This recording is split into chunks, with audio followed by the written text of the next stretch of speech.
किम एक भयंकर सरदर्द के साथ उठी। उसको ये रियलाइज करने में थोड़ा टाइम लगा कि वो अपने बेड में लेटी है। रात की पार्टी कुछ ज्यादा ही हो गई। वो आराम से उठी और बेडरूम की खिड़की के पर्दे खोल दिए। सूरज की रोशनी से उसके अंधेरे कमरे में उजाला हो गया। ठोकरे खाते हुए किम बाथरूम चली गई और अपना मुंह धोने लगी। अचानक उसका फोन बजा। वो मुड़ी और देखा कि उसका फोन बेड के नीचे गिरा पड़ा है। हे भगवान, मैं कितनी ड्रंक थी, उसने मन में सोचा। वो गई और फोन उठाया। रिक का फोन था। वो और रिक साथ काम करते हैं और वैसे कल रात दोनों साथ में ही थे।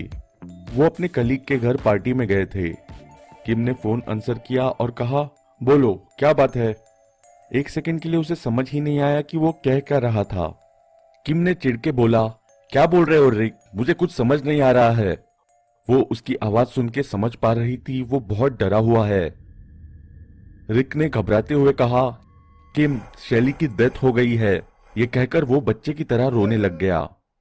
किम के सर पर आसमान गिर गया। उसने जोर से पूछा, क्या, कैसे, ये कैसे हुआ रिक?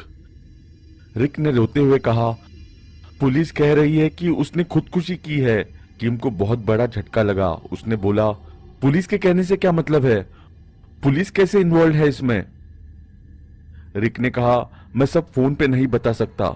नोआ और मैं मेरे घर के पास सबवे स्टेशन में मिल रहे हैं। हमें 15 मिनट में वहां मिलो। इससे पहले किम कुछ कह पाती, रिक ने फोन डिस्कनेक्ट कर दिया। वो घबराई हुई शक्ल लेके बेड पर बैठ गई। किम को नया ऑफिस ज्वाइन किए 6 महीने हुए हैं। वो एक फैशन मैगजीन में ग्राफिक डिजाइनर का काम करती है। रिक और नोहा अकाउंट्स डिपार्टमेंट में काम करते हैं। वो अक्सर साथ ही घूमते हैं। कल रात वो सब शॉन के घर थे। शॉन ने लगभग सभी को पार्टी में बुलाया था, शैली को छोड़ के। सब लोग ऑफिस में शैली के अजीब से स्वभाव की वजह से उसे इग्नोर करते थे। शैली शॉन को पसंद करती थी। उसने उसे 2 बार प्रपोज भी किया था, पर शॉन ने क्लियरली बता दिया वो ऑलरेडी किसी के साथ रिलेशनशिप में है। पर शैली उसके पीछे पागल हो चुकी थी। वो उसे टेक्स्ट करती रहती थी और ऑफिस में भी जबरदस्ती बातें करने की कोशिश करती थी। उसका इस तरह पीछा करना 1 हफ्ते तक चलता रहा। फिर शॉन ने अपनी एंगेजमेंट की खबर दी। कल रात इन्होंने शॉन को बैचलर्स पार्टी दी थी। शैली बहुत ही अजीब तरह से बिहेव करने लगी जब शॉन ने अपनी एंगेजमेंट की खबर सुनाई। उसने सबसे बात करनी बंद कर दी थी। 3-4 दिन से वो ऑफिस भी नहीं आई थी। जब किम सबवे स्टेशन पहुंची, उसने सबको प्लेटफॉर्म पर इकट्ठा होते देखा। वहां हर जगह पुलिस थी। ट्रैक को सील कर दिया गया था और ट्रेन भी बंद कर दी गई थी। उसे समझ नहीं आया वहां हो क्या रहा था। तभी उसने रिक और नोहा को आते देखा। उनके चेहरे पे डर था। उसने रिक से पूछा, कोई मुझे बताएगा यहाँ क्या हो रहा है? रिक ने अपने आंसू पोंछे और कहा, शैली, वो आज सुबह ट्रैक पर कूद गई और सुसाइड कर ली। सिक्योरिटी कैमरा की फुटेज दिखा रही है कि आज प्लेटफॉर्म पे कुछ कम लोग थे क्योंकि आज संडे है। शैली प्लेटफॉर्म पे खड़ी थी। अचानक ट्रेन दूसरी तरफ से आई और जैसे ही वो उसके पास आई, वो ट्रैक पे कूद गई। नोआ ने बहुत ही डरी हुई आवाज में कहा, पुलिस ने पैरामेडिक्स को बुलाया है। सब जगह खून ही खून है। वो अभी भी वही पड़ी है और प्लेटफॉर्म के कोने में घबराते हुए देखा। क्या मतलब वो अभी भी वही पड़ी है? पुलिस ने अभी तक उसकी बॉडी उठा लेनी चाहिए थी।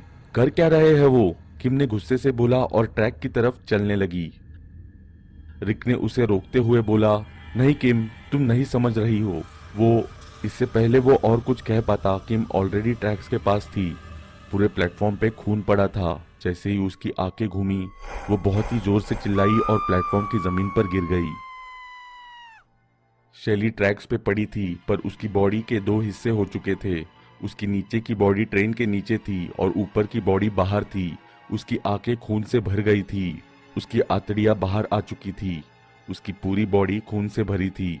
उसका मुंह खुला हुआ था। वो बहुत जोर से चिल्लाई होगी जब ट्रेन उसके ऊपर से गई होगी। वो बहुत ही डरावना नजारा था। किम से और नहीं देखा जा रहा था। उसकी तबीयत खराब होने लगी। नोआ और रिक ने उसे उठाया और प्लेटफॉर्म की दूसरी तरफ ले गए।